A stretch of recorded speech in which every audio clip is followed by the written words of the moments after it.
Hello viewers, আজকে শুরুতেই আমি আপনাদেরকে একটা প্রশ্ন করব এবং আপনারা অবশ্যই কমেন্টে আমাকে জানাবেন। আমি যদি জিজ্ঞাসা করি যে আপনার বাড়িতে কোন চালের ভাত রান্না হয়, আমার দৃঢ় বিশ্বাস বেশিরভাগ ভিউয়ার্স এক কথায় বলবেন মিনিকিট চাল। মিনিকিট চাল ভারত এবং বাংলাদেশ জুড়ে এত জনপ্রিয় যে এই চালের কোনো ত্রুটি আমরা খুঁজে পাই না। এমনকি বাড়িতে যদি দেখা গেল যে ভাত একটু ঘেঁটে গেছে বা গলে গেছে, তখন আমরা যিনি রান্না করেছেন তাকে দোষ দিই, এত টাকা দাম দিয়ে মিনিকিট চাল কিনে নিয়ে এলাম, ঠিক করে রাঁধতে পারো না। তো এই মিনিকিট চাল আপনারা প্রত্যেকেই খেয়েছেন, দেখেছেন চোখের সামনে, এবং এই মিনিকিট চালের জনপ্রিয়তা দিন দিন বেড়েই চলেছে। তো মিনিকিট চালের কথা তো শুনেছেন, মিনিকিট ধান বলে কখনো কিছু শুনেছেন? যার ধানই নেই সেই চালটা তাহলে এলো কোথা থেকে, ভেবেছেন কখনো? তো এই চাল এলো কোথা থেকে, এই চালের কি সুবিধা অসুবিধা সমস্তটা আমি বলবো। তার আগে একটু জাস্ট ভিডিওতে দেখুন আপনারা, যে আমি দেখাচ্ছি কিভাবে মিনিকিট চালটা তৈরি হচ্ছে। দেখুন, এটাকে বলে পালিশিং মেশিন। এর মধ্যে যখন চালটাকে দেওয়া হচ্ছে, চালটা ধাপে ধাপে পালিশিং মেশিনের মধ্যে যে হার্ড স্টোনগুলো রয়েছে তার মধ্যে যখন খুব স্পিডে এটা ঘুরছে, এর মধ্যে ঠক্কর খেতে খেতে ওর বিভিন্ন অংশ, বিশেষত ব্র্যান্ড অংশ যেটা, সেই অংশটা ভেঙে যাচ্ছে, এমব্রায়ো অংশ যেটা সেটা ভেঙে যাচ্ছে। তারপর স্পিডটা কমিয়ে এগুলো ধাপে ধাপে গাঢ় হতে থাকছে এবং পালিশ হতে হতে চালটা কতটা সরু হয়ে যাচ্ছে আপনারা খেয়াল করুন। এইভাবে আসছে মিনিকিট চাল। এই চালকে বারে বারে ডিটারজেন্ট দিয়ে ধোয়া হচ্ছে, এরপরে এই চালকে বিশেষ ধরনের পাউডার দিয়ে পালিশ করে ঝকঝকে চকচকে করা হচ্ছে। সেটাও আপনারা ভিডিওর মধ্যে দেখতে পাচ্ছেন। এই চকচকে চালে আমরা আকৃষ্ট হয়েছি। আর ব্যস্ততম সময় আমাদের, মিনিকিট চালের সুবিধা কি? সহজে পোকা হয় না। মিনিকিট চালের সুবিধা কি? খুব তাড়াতাড়ি রান্না হয়ে যায়। কেন হয় তাড়াতাড়ি রান্না? কেন পোকা ধরে না? এই চাল নিয়ে কেন আজকে আমরা আলোচনায় এলাম? আসুন এবার ডিটেলে সেই আলোচনার মধ্যে প্রবেশ করি। দেখুন, মিনিকিট চালের এই যে প্রসেসিং আপনারা দেখলেন, এই প্রসেসিং, মিনিকিট নামে আদতেই বাজারে কোনো ধান নেই, কোনো ধানের চাষ হয় না। তাহলে মিনিকিটটা একটা টার্ম, একটা প্রসেস। কি প্রসেস না, যখন এগ্রিকালচারের নিউ ডেভেলপমেন্টের ফলে নতুন কোনো ধানের প্রজাতি আবিষ্কার হয়, তখন সরকার থেকে চাষিদেরকে বস্তার বদলে 2 কেজি প্যাকেটে করে সেই স্যাম্পল ধান দেওয়া হয় চাষ করে দেখার জন্য। 2 কেজি মানে মিনি, বস্তার জায়গায় ছোট, মিনি পাউচে করে দেওয়া হচ্ছে এবং এটা কিট হিসাবে দেওয়া হচ্ছে, চাষের কিট। সেইখান থেকে নামটা এলো মিনি কিট। তাহলে মিনি কিট কিন্তু কোনো ধানের নাম নয়, মিনি কিট একটা প্রসেস। এই নামটাকে আস্তে আস্তে অসাধু ব্যবসাদার, মিডিয়া, এরা মিলে জনপ্রিয় করে আপনার হেঁসেলের মধ্যে ঢুকিয়ে দিল। আপনারা দেখলেন চালটা যখন পালিশিং মেশিনের মধ্যে দিয়ে যাচ্ছে, তখন তার ব্র্যান্ড অংশ বাদ যাচ্ছে, তার পেরিকার্ড বাদ যাচ্ছে, তার সিড বাদ যাচ্ছে, তার কোট বাদ যাচ্ছে, অ্যালিউরন লেয়ার বাদ যাচ্ছে, এমব্রায়ো বাদ যাচ্ছে, যেটা মূল চালের প্রায় 10% বাদ চলে গেল। এবং যেগুলো বাদ গেল তাতে কি বাদ গেল? এর মধ্যে ভিটামিন নায়াসিন, যেটা আমাদের মস্তিষ্কের সচলতার জন্য ভীষণ দরকার, সেটা 85% বেরিয়ে যায়। তাই আজকে আমাদের মাথায় এমন জায়গায় এসে পৌঁছেছে যে মিনিকিট ধান না থাকা সত্ত্বেও মিনিকিট চাল কিভাবে পাচ্ছি সেটা খোঁজার রাস্তাতেই যাচ্ছি না। আর কি বাদ যাচ্ছে? এখান থেকে বাদ যাচ্ছে পেরিকার্প, অ্যালিউরন লেয়ার, যার মধ্যে মেন প্রোটিন এবং ফ্যাটটা থাকছে। তাহলে চাল থেকে আপনি যে প্রোটিন পেতেন সেটা পাচ্ছেন না, চাল থেকে আপনি যে ফ্যাট পেতেন সেটা পাচ্ছেন না। এর ব্র্যান্ড অংশটা বাদ যাওয়ার কারণে এখান থেকে 51% মিনারেল বাদ চলে যাচ্ছে এবং 80% ফাইবার বাদ চলে যাচ্ছে। আর জার্ম অংশটা বাদ চলে যাচ্ছে, যেখান থেকে আপনি পাচ্ছেন না ভিটামিন নায়াসিন, ভিটামিন থায়ামিন এবং ভিটামিন ই। এই ভিটামিন ই কি করে বলুন তো?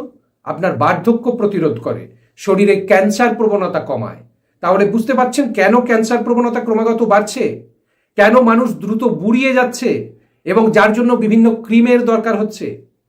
এই যে অংশগুলো বাদ চলে গেল, সেই অংশগুলো সব চলে যাচ্ছে অন্য প্রসেসিং ইউনিটে, যেখান থেকে তৈরি হয়ে আসছে রাইস ব্র্যান অয়েল। তাহলে যে চালটা আপনি 40 টাকা কেজি দিয়ে কিনতেন, সেই চালটা আজকে 60 টাকা কেজি দিয়ে কিনছেন, প্লাস তার সঙ্গে রাইস ব্র্যান অয়েল কিনছেন আরো দাম দিয়ে। তাহলে একই জিনিস যেটা আপনার 40 টাকায় পাওয়ার কথা ছিল সমস্ত পুষ্টি পাওয়ার জন্য ভাত থেকে, আজকে ডবল দাম দিয়ে, ডবলের থেকেও বেশি দাম দিয়ে দুটো প্রোডাক্ট আপনাকে কিনতে হচ্ছে সেই একই পুষ্টি পাওয়ার জন্য। বুঝতে পারছেন কি সর্বনাশ আপনার হয়েছে? এবং যে চাল মিনিকিট নামে খাচ্ছেন সেটার শুধুমাত্র এন্ডোস্পার্ম অংশটা খাচ্ছেন, যার মধ্যে কার্বোহাইড্রেট ছাড়া আর কিছুই থাকে না, যা অবশ্যই আমাদের ডায়াবেটিসের সমস্যাকে বাড়িয়ে দিচ্ছে।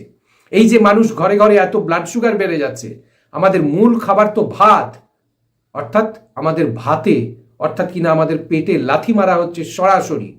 এ বিষয়ে সমস্ত সরকার কিন্তু নিশ্চুপ। নেতা মন্ত্রীরা বিদেশ থেকে লাখ লাখ টাকা দামি মাশরুম এনে খেতে পারে, নেতা মন্ত্রীরা বিদেশ থেকে লাখ লাখ টাকা দামি জলের বোতল এনে খেতে পারে, আর আপামর জনসাধারণ সমস্ত পুষ্টি উপাদান বাদ দেওয়া ভীষণ রকম অপুষ্টিজনক চাল দিনের পর দিন খেয়ে চলেছে বেশি মাত্রায় পয়সা দিয়ে। লজ্জা লাগে না কোন দেশে আমরা বাস করি? আজকে সারা বাংলাদেশ জুড়ে আন্দোলন শুরু হয়েছে মিনিকিট চালের বিরুদ্ধে, আর ভারতবর্ষে আমরা এখনো জানি না পর্যন্ত যে কি হতে চলেছে আমাদের সঙ্গে, আগামীর ভবিষ্যৎ কি হতে চলেছে। কি হতে চলেছে জানেন? হতে চলেছে সেটা আমাদের হার্ট ডিজিজ ক্রমাগত বাড়তে থাকছে, আমাদের ক্যান্সার প্রবণতা বাড়তে থাকছে, যে গলগণ্ড রোগের প্রকোপ আমাদের ছিলই না প্রায়, সেই গলগণ্ড রোগের প্রকোপ বাড়ছে, ঘরে ঘরে থাইরয়েডের পেশেন্ট পাওয়া যাচ্ছে, আর অ্যাজমা বা হাঁপানির প্রবণতা বেড়ে যাচ্ছে। মিলিয়ে নেবেন বন্ধু, এগুলো চারপাশে বাড়ছে কি বাড়ছে না। আর তার পেছনে আপনারা ভাবতেই পারেননি যে এই চালের এতটা অবদান আছে, যে মিনিকিট চালকে পরম সমাদরে যত্ন করে ঘরে নিয়ে আসছেন, গর্ব করে পড়শিকে বলছেন টেলিফোনে মিনিকিট চাল ছাড়া উনি তো খেতেই পারেন না, ওনার মুখে অন্য কোনো ভাত রোচে না। তাহলে গর্ব করে খাল কেটে কুমির ডেকে আনছেন নিজের ঘরেতে, রোগের বাসা নিয়ে আসছেন নিজের ঘরেতে। লজ্জা করে না?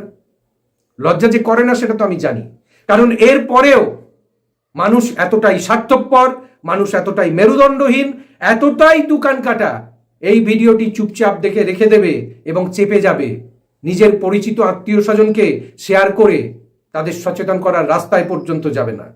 এতটাই স্বার্থপর আমরা হয়ে গেছি।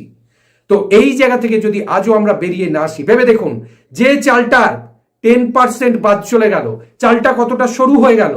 এটা তো তাড়াতাড়ি সিদ্ধ হবেই, তাহলে তাড়াতাড়ি রান্না হবে, তাড়াতাড়ি খেয়ে অফিস দৌড়বো, তাড়াতাড়ি খেয়ে বাইরে যাব, স্কুলে কলেজে যাব, এই হুড়োহুড়ি আমাদেরকে সর্বনাশের রাস্তায় নিয়ে এসেছে।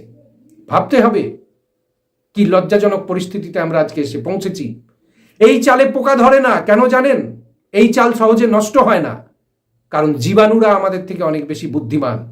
যে চালে কোনো পুষ্টি উপাদানই নেই সেই চাল তারা খেতে আসবে কেন? চালের পোকা পর্যন্ত এই চালে আসে না কেন? না, এর থেকে সে পুষ্টি উপাদান কিছু পাবে না। তাহলে একটা পোকার থেকেও আজকে আমাদের বুদ্ধি কমে গেছে, একটা জীবাণুর থেকেও আমাদের বুদ্ধি কমে গেছে। ভাবতে হবে।